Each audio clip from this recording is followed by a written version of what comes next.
Hey guys, it's Ronice from Robin and Ronice, aka Winging It with the Whitfields, and thank you for joining this YouTube channel. So, if you saw my video on TikTok or Instagram, you're here now because you're going to have the opportunity to hear the full story. But if you did not and you happen to be a subscriber, let me just give you a quick recap.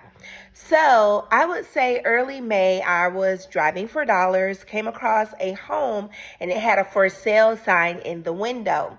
This wasn't a sale sign from a realtor. It was just the homeowner.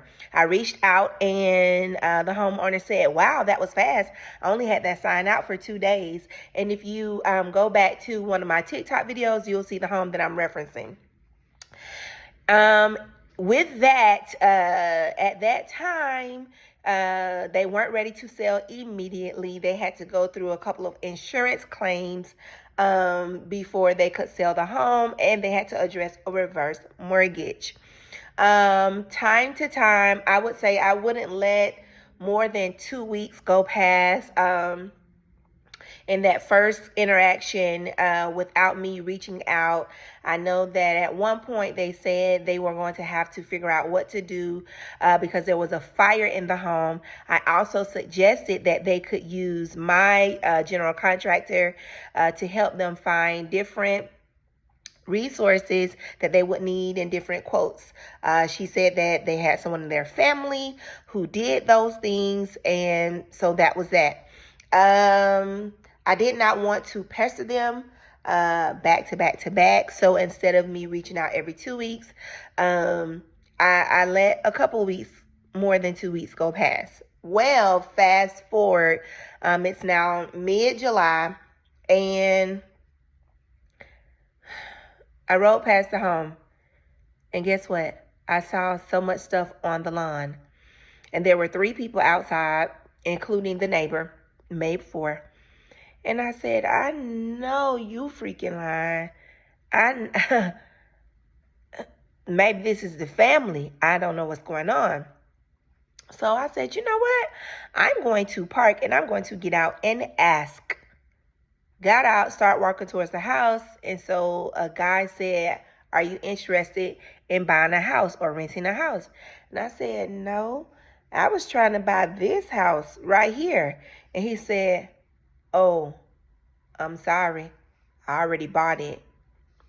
Baby, you talking about upset, but still had to remain friendly, was me. I was so upset because many of you know that Robert and I are still looking for our first solo deal. We've helped a couple of families remain in their home. We partnered with an investor. Well, we not partnered, we invested with an investor that already had a home, so we can understand that process. But we're still looking for our own solo home to buy and flip. And when he said that, I was like, I wanted to say, is that the lady right there? Because I wanted to go and say, ma'am, I've been calling you on and off. Like, why? Like, where's the balance? I don't want to call you every week because you already getting agitated. But then when I try and give you a little space, now you done sold the thing. Like, why you, so I gave the person my card, and I got back in my car and I drove like just to the next street, and I called my husband, and he was like, just go back and ask him what he did. Talked to one of my friends who's also a realtor, and she was like, that's messed up. So I took the advice of my husband, went back around to the home, got out, and I said, hey, I gave you my information, but I didn't get your information, which opened the door for us to have a deeper conversation.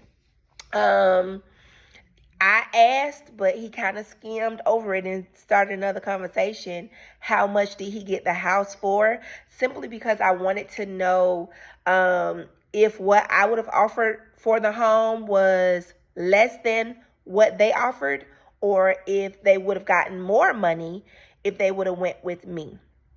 He didn't answer that question. He just started talking about something else. However, he did give me his information. He's also an investor.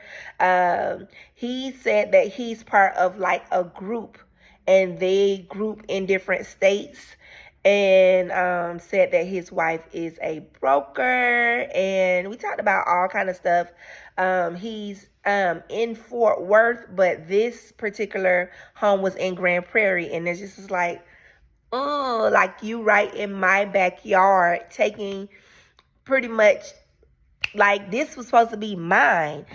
He did give me some encouraging words. Like I said, we shared information, found out a lot of different things about each other, and we're always open to meeting other investors along the way.